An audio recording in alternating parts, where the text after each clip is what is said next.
Hi, my name is Adam Weber, and I am the executive chef at Council Oak Steakhouse here in Northern Indiana, and I'm going to show you how to make the perfect steak. So for today, I've chosen a delicious dry-aged ribeye that we do in-house here at our steakhouse. So the first thing you want to do is pick your steak. I chose the ribeye because of the fat content, and ideally I feel like it is one of the better options available out there on the market.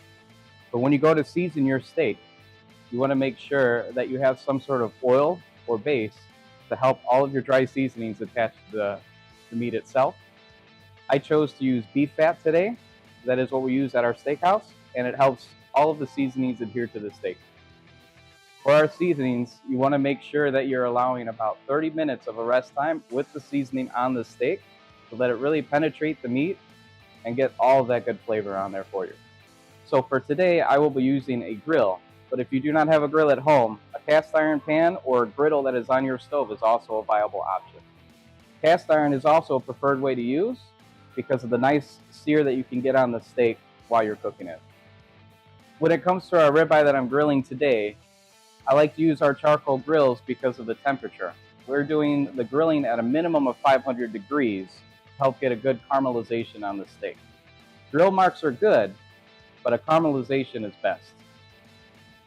If you would like to try different types of flavor with your steak as well, you can always decide on different options of wood or wood chips that you can add to your charcoal grill. Whether it's hickory, cherry, or mesquite, there are many options that are available out there for everyone to choose from, and you can just play around to find the flavor that your heart desires.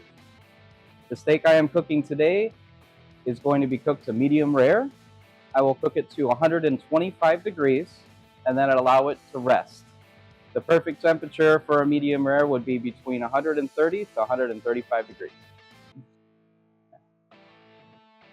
Now I'm going to go ahead and apply the beef fat, which is the oil choice that I have used for our ribeye today. This is actually the rendered fat that we have from our steaks we saved from our dry age room. I will go through and apply the fat to the steak to help all of the seasonings properly attach and adhere. You want to make sure that you apply a liberal amount of seasoning, as some of the seasoning will fall off once it hits the grill. It may seem excessive at first with the amount of salt you use, but once you get to the final product, you will see that it works out just fine. Make sure to season both sides of your steak and allow yourself a half an hour to let the steak rest and adhere the seasonings to the steak.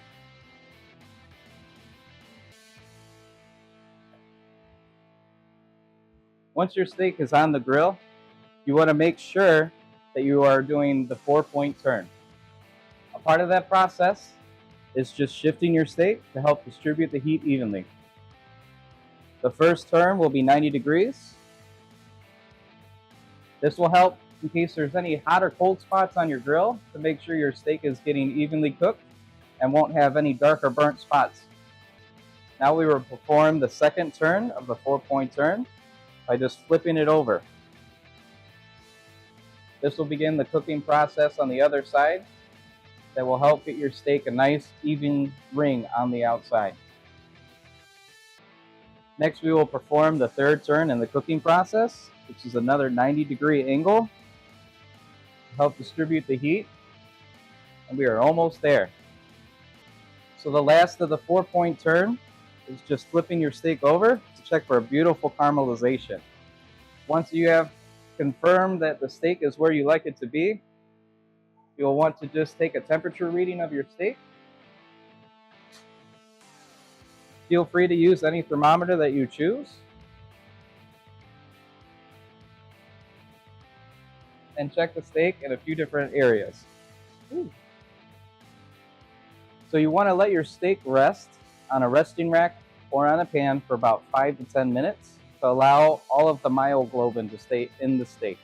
The myoglobin is often mistaken as blood, but it is actually the protein juices that are involved in the steak that tend to leak out once you cut your steak. Once your steak is well rested, you want to make sure that you have your butter ready to go or any other flavor that you would like to coat your steak. For today, I chose to use our homemade beef butter. You'll want to baste both sides and then place your steak onto the grill.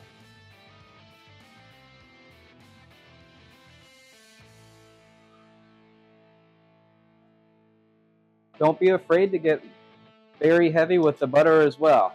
Butter is flavor.